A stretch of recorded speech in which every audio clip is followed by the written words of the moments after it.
യേശു ക്രിസ്തു ഉയർത്തു ജീവിക്കുന്നു, പരലോകത്തിൽ ജീവിക്കുന്നു. ഇഹലോകത്തിൽ താനിനി വേഗം വരും, രാജരാജനായി വാണിടുവാൻ. ഹല്ലേലൂയ, ജയം ഹല്ലേലൂയ, യേശു കർത്താവ് ജീവിക്കുന്നു.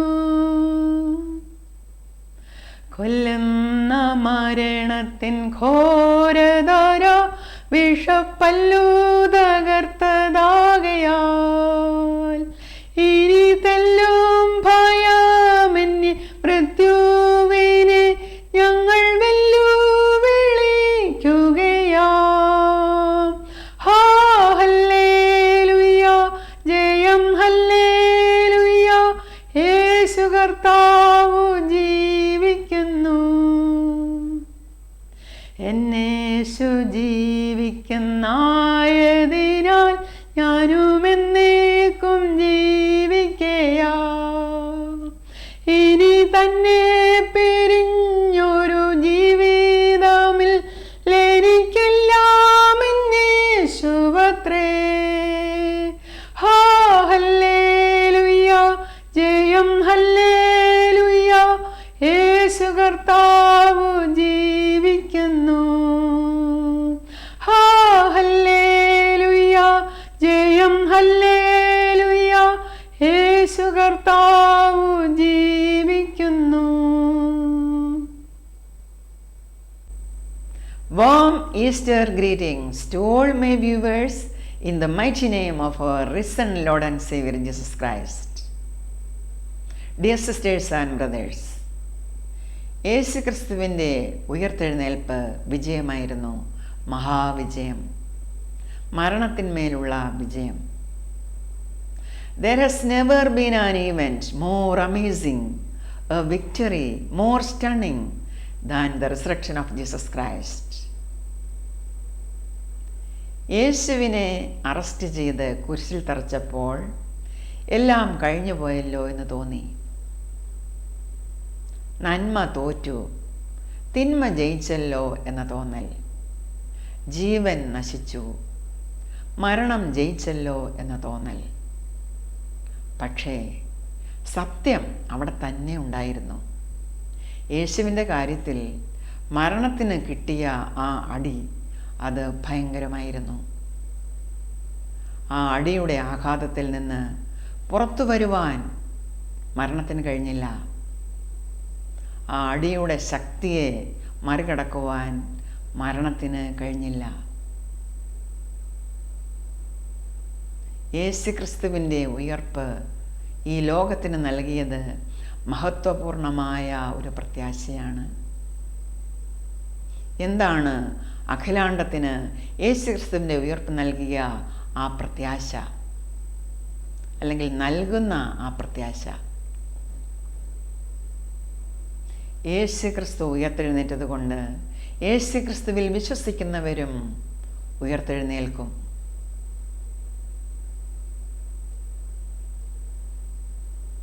യേശു ഏത് ശരീരത്തോടെയാണോ ഉയർത്തെഴുന്നേറ്റത്, അതേ മഹത്വീകരിക്കപ്പെട്ട ശരീരമാണ് യേശുക്രിസ്തുവിൽ വിശ്വസിക്കുന്നവർക്ക് ഉയർത്തെഴുന്നേൽപ്പിൽ ലഭിക്കുവാൻ പോകുന്നത്. Glorified body. പാപത്തിന്മേലും മരണത്തിന്മേലുമുള്ള വിജയമാണ് യേശുക്രിസ്തുവിൻ്റെ ഉയർത്തെഴുന്നേൽപ്പ് സാധ്യമാക്കി തീർത്തത്. ഉയർപ്പിൻ്റെ ശക്തി അതിമഹത്താണ്. അത് മഹാശക്തിയാണ്. ഏത് മേഖലകളിലും ഉള്ള നമ്മുടെ തോൽവിയുടെ മേൽ നമുക്ക് കിട്ടിയ ജയം ഈ പുനരുത്ഥാന ശക്തിയാലാണ്. ഇവിടെ നമുക്ക് എന്ന് നാം പറയുന്നത് യേശുക്രിസ്തുവിനെ വിശ്വസിച്ചവർക്ക്. വിശുദ്ധ ബൈബിളിൽ പൗലോസ് അപ്പോസ്തലൻ കൊരിന്ത്യർക്ക് എഴുതിയ 1-ാം ലേഖനം അതിൻ്റെ 15-ാം അധ്യായം 55 മുതൽ 57 വരെയുള്ള വാക്യങ്ങളിൽ പൗലോസ് അപ്പോസ്തലൻ ചോദിക്കുകയാണ്, ഹേ മരണമേ, നിന്റെ ജയം എവിടെ? ഹേ മരണമേ, നിന്റെ വിഷമുള്ള എവിടെ? മരണത്തെ വെല്ലുവിളിക്കുകയാണ്. Where, O death, is your victory? Where, O death, is your sting? The sting of death is sin. But thanks be to God, He gives us the victory through our Lord Jesus Christ. യേശു ക്രിസ്തു മൂലം ദൈവം നമുക്ക് വിജയം നൽകിയിരിക്കുകയാണ്. ഈ വിജയം മഹാവിജയമാണ്. യേശു ക്രിസ്തുവിൻ്റെ ഉയർത്തെഴുന്നേൽപ്പിൽ ലജ്ജ ധരിച്ച ഒരാളുണ്ട്, ലജ്ജിച്ചു പോയ ഒരാളുണ്ട്, സാത്താൻ. ഇത്രയും നാൾ പോരാട്ടം നടത്തി മാനവജാതിയെ നിത്യമരണത്തിലേക്ക് കൊണ്ടുപോകുവാൻ ഈ സാത്താൻ കിണഞ്ഞ് പരിശ്രമിക്കുകയായിരുന്നു. അവൻ ഉയർത്തെഴുന്നേൽപ്പിൻ്റെ ആ ദിവസം ലജ്ജിച്ചു പോയി. യേശുവിനെ കബറടക്കിയപ്പോൾ അന്നത്തെ മതാധികാരികൾ നാടുവാഴിയായ പിലാത്തോസിൻ്റെ അടുക്കൽ ചെന്ന് പറഞ്ഞു, കല്ലറ കാക്കുവാൻ ഗാർഡുകളെ തരണം, കാവൽക്കാരെ തരണം. ആയുധധാരികളായ കാവൽക്കാർ കല്ലറയ്ക്ക് കാവൽ നിന്നു. മാത്രമല്ല, ഒഫീഷ്യൽ സീൽ വെക്കണം. കല്ലറ മുദ്രയിട്ടു.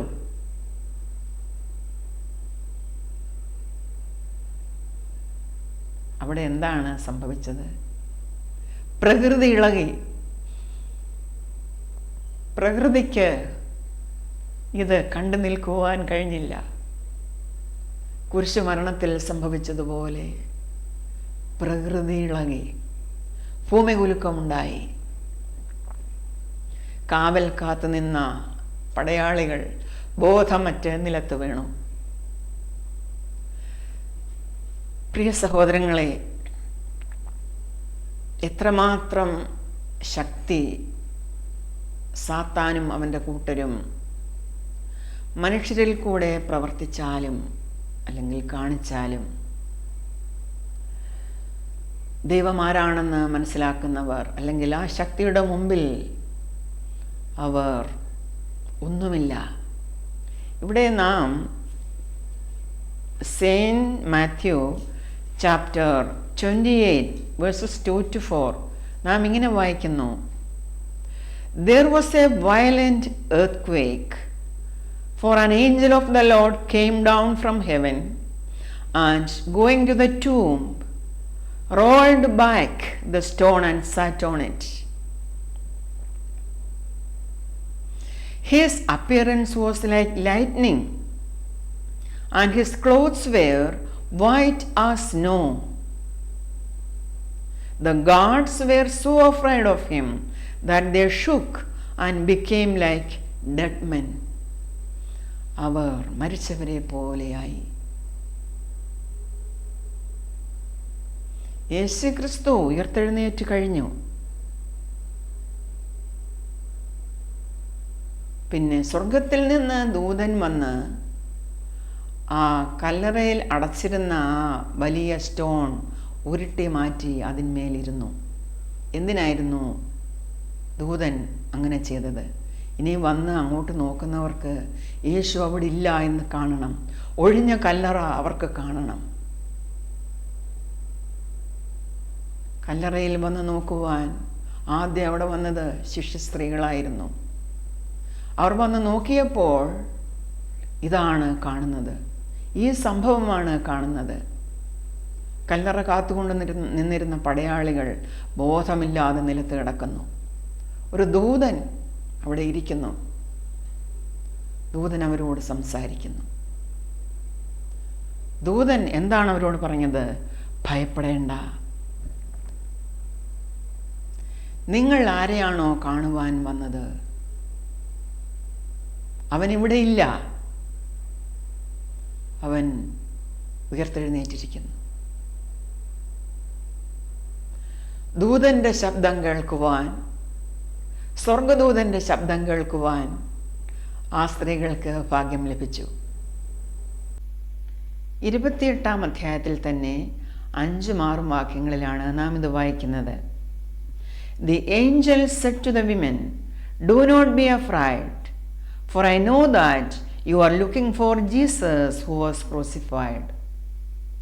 ക്രൂശിക്കപ്പെട്ട യേശുവിനെ അന്വേഷിച്ചാണ് നിങ്ങളിവിടെ വന്നിരിക്കുന്നത് എന്ന് ഞാൻ അറിയുന്നു. But he is not here. He has risen just as he said. എന്നാൽ അവൻ ഇവിടെ ഇല്ല, അവൻ ഉയർത്തെഴുന്നേറ്റിരിക്കുന്നു പറഞ്ഞതുപോലെ തന്നെ. എങ്ങനെയാണ് സ്വർഗദൂതൻ അറിഞ്ഞത് യേശു തൻ്റെ ക്രൂശീകരണത്തിന് മുമ്പ് തന്നെ തൻ്റെ ചുറ്റും കൂടിയിരുന്നവരോട് ഇക്കാര്യം പറഞ്ഞിരുന്നു എന്ന്? അതാണ് സ്വർഗദൂതന്മാരുടെ പ്രത്യേകത. അവർക്കിതറിയാം. തുടർന്ന് സ്വർഗദൂതൻ പറയുകയാണ്, come and see the place where he lay. അവൻ കിടന്ന സ്ഥലം വന്ന് കാണുവീൻ. Then go quickly and tell his disciples, he has risen from the dead and is going ahead of you into Galilee. There you will see him. Now I have told you. എന്താണ് ഇവിടെ നടന്നത്? ഇവിടെ ഒരു grave റോബറിയാണ് നടന്നത്. ആരാണ് മോഷ്ടാവ്? It was an inside job. ആരാണോ ആ കല്ലറയിൽ കിടന്നത് അവൻ തന്നെയാണ് മരണത്തെ മോഷ്ടിച്ചത്. മനുഷ്യരാശിക്ക് ഇനി മരണമില്ല. ആര് ഈ യേശുക്രിസ്തുവിൽ വിശ്വസിക്കുമോ അവർക്കാണ് ഇത് അനുഭവവേദ്യമാക്കുവാൻ സാധിക്കുന്നത്. ദൈവം തൻ്റെ പുത്രനെ ലോകത്തിലേക്ക് അയച്ചത് സർവ്വലോകത്തിൻ്റെയും രക്ഷയ്ക്കായിട്ടാണ്. ആ ദൗത്യം യേശുക്രിസ്തു നിർവഹിച്ച് കഴിഞ്ഞു. ഇനി നാം ആണ് അവനോട് പ്രതികരിക്കേണ്ടത്. യേശുക്രിസ്തു ഉയർത്തെഴുന്നേറ്റ വാർത്ത കാട്ടുതീ പോലെ പരക്കുവാൻ തുടങ്ങി. യേശുവിൻ്റെ ശത്രുക്കൾ ഈ വാർത്ത പ്രചരിക്കുന്നത് തടയുവാൻ ശ്രമിച്ചു. ആദ്യം അവർ ചെയ്തത് യേശുവിൻ്റെ കല്ലറ കാത്തു നിന്നിരുന്ന ആ കാവൽക്കാരെ കൈക്കൂലി കൊടുത്ത് വശത്താക്കുകയായിരുന്നു.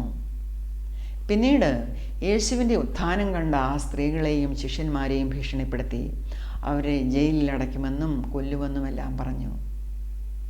പ്രിയ സഹോദരങ്ങളെ, ഇന്നും ഈ യേശുക്രിസ്തുവിനെ പ്രസംഗിക്കുന്നവരെ, ഈ സത്യസുവിശേഷം ലോകത്തിന് കൊടുക്കുന്നവരെ ഭീഷണിപ്പെടുത്തുകയും ഉപദ്രവിക്കുകയും കൊല്ലുകയും ചെയ്യുകയാണ്. അതാണ് നാം കാണുന്നത്. ലോകമെമ്പാടും ജയിലുകളിൽ സുവിശേഷകന്മാർ കിടക്കുന്നു, പ്രത്യേകിച്ചും ഇന്ത്യയിൽ. ഇനി മേലാൽ ഈ സത്യസുവിശേഷം അവർ ലോകത്തിന് കൊടുക്കരുത്. അതാണ് അവരെ ജയിലിലടച്ചവരുടെ ഉദ്ദേശം. യേശുക്രിസ്തുവിൻ്റെ ഉയർപ്പ് മരണം എന്ന യാഥാർത്ഥ്യത്തെയാണ് പരാജയപ്പെടുത്തിയത്. എന്തുകൊണ്ടാണ് ഇക്കാര്യം മറ്റുള്ളവരെ അസ്വസ്ഥരാക്കുന്നത്, ഭയപ്പെടുത്തുന്നത്? എന്താ, അവർക്ക് മരിക്കുവാനാണോ ഇഷ്ടം? അവരുടെ ആത്മമരണമാണോ അവരുടെ ആഗ്രഹം? ഒരിക്കലുമല്ല. അവരെ സാത്താനും അവൻ്റെ സൈന്യങ്ങളും കൈയടക്കി വച്ചിരിക്കുകയാണ്. അവരുടെ മേൽ കർത്തൃത്വം നടത്തുന്നത് സാത്താനും അവൻ്റെ സൈന്യങ്ങളുമാണ്. വിശുദ്ധ ബൈബിൾ പറയുന്നു, യോഹന്നാൻ എഴുതിയ സുവിശേഷം 10-ാം അധ്യായം 10-ാം വാക്യം, അവിടെ യേശു പറയുകയാണ്, അറുക്കാനും മുടിക്കുവാനും മോഷ്ടിക്കുവാനും അല്ലാതെ സാത്താൻ വരുന്നില്ല. എന്നാൽ യേശുക്രിസ്തു വന്നതോ അവർക്ക് ജീവൻ കൊടുക്കുവാനാണ്, അത് സമൃദ്ധിയായി കൊടുക്കുവാനാണ്. ദൈവ സൃഷ്ടിയായ മനുഷ്യൻ്റെ സമാധാനം മോഷ്ടിക്കുക, സ്വസ്ഥത മോഷ്ടിക്കുക, നിത്യജീവൻ മോഷ്ടിക്കുക, നിത്യത മോഷ്ടിക്കുക, അങ്ങനെ അവനെ നിത്യനാശത്തിലേക്ക് തള്ളിയിടുവാനാണ് സാത്താൻ ശ്രമിച്ചുകൊണ്ടിരിക്കുന്നത്. അതിനാലാണ് യേശു പറഞ്ഞത്, അറുക്കാനും മുടിപ്പാനും മോഷ്ടിക്കുവാനുമല്ലാതെ സാത്താൻ വരുന്നില്ല എന്ന്.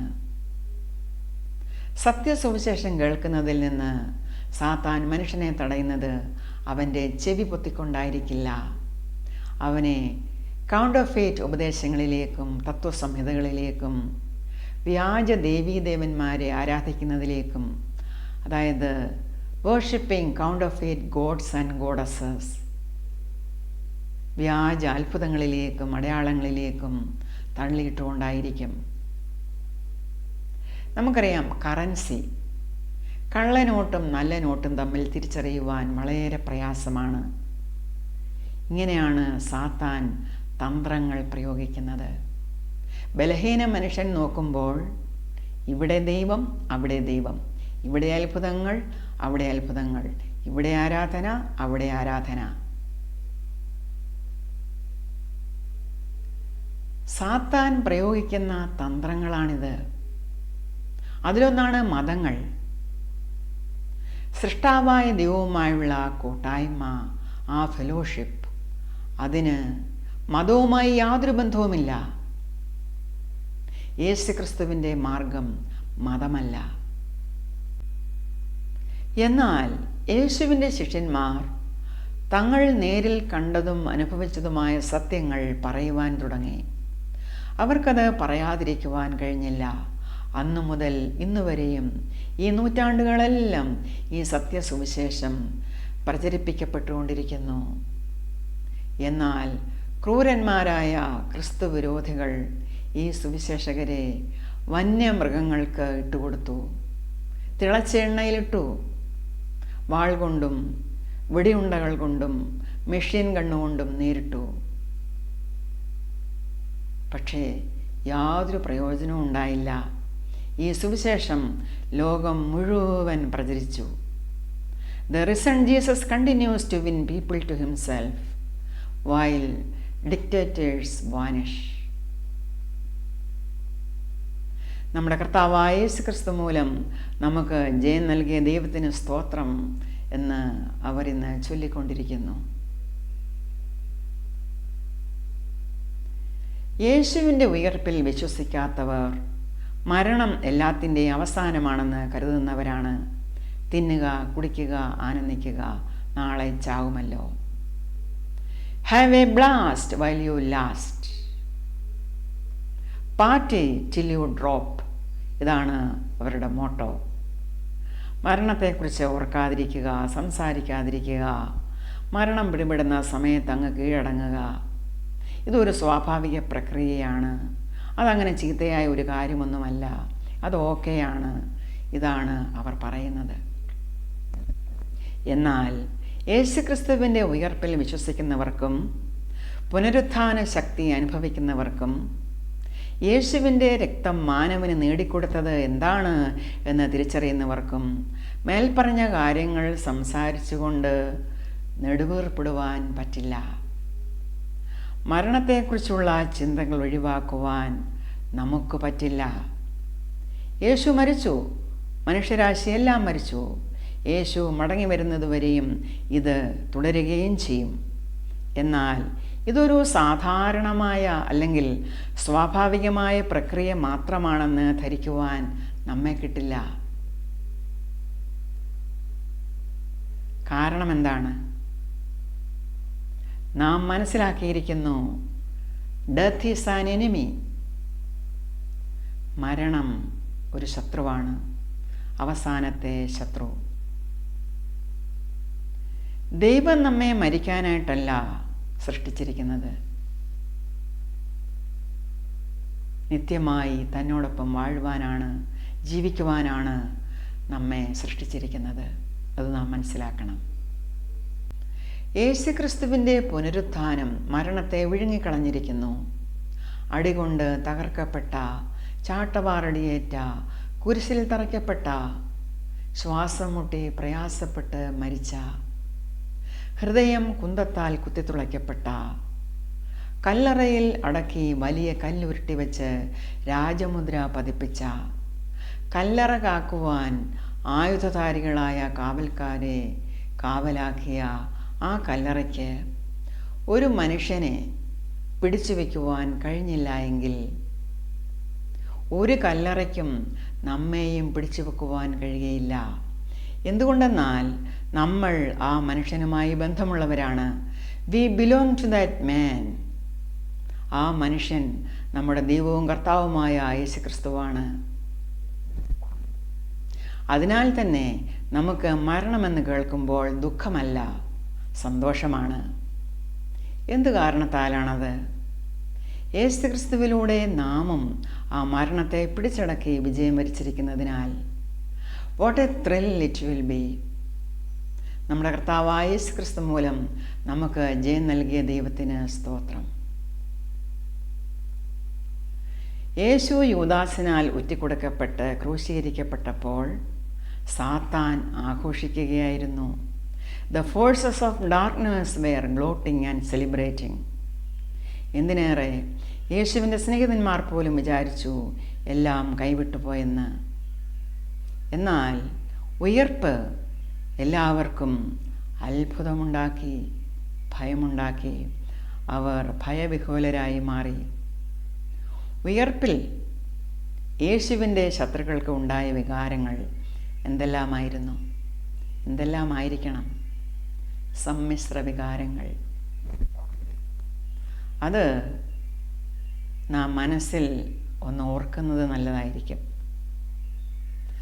സാത്താൻ വിചാരിച്ചതുപോലെ പലരും വിചാരിക്കുന്നുണ്ട്, എന്തു പറഞ്ഞാലും ഞങ്ങൾക്ക് അവനെ കുരിശിൽ തറച്ചു കൊല്ലുവാൻ കഴിഞ്ഞല്ലോ എന്ന്.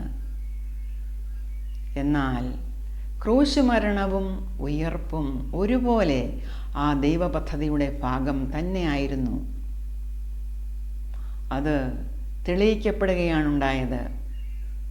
As it turned out, the crucifixion and the resurrection were always both part of a single divine strategy. തനിക്ക് വേണ്ടിയും തന്നെ വിശ്വസിക്കുന്നവർക്ക് വേണ്ടിയും ഡിസൈൻ ചെയ്ത ഈ മഹാവിജയം സാത്താൻ്റെ മേലും അവൻ്റെ ചട്ടകങ്ങളായി പ്രവർത്തിക്കുന്നവരുടെ മേലും യേശു കാത്തുവെച്ച് കൊടുത്ത ഒരു ഡബിൾ പ്രഹരമായിരുന്നു.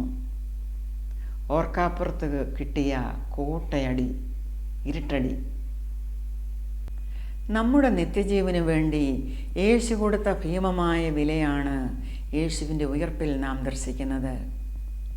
അതുപോലെ തന്നെ ദൈവത്തോട് നമ്മെ യോജിതപ്പെടുത്തിയ ആ വലിയ നേട്ടവുമാണ് യേശുവിൻ്റെ ഉയർപ്പിൽ നാം കാണുന്നത്. മറ്റൊരു വിധത്തിൽ പറഞ്ഞാൽ, the gruesome murder of Jesus now counts as the complete payment for the sin of humanity.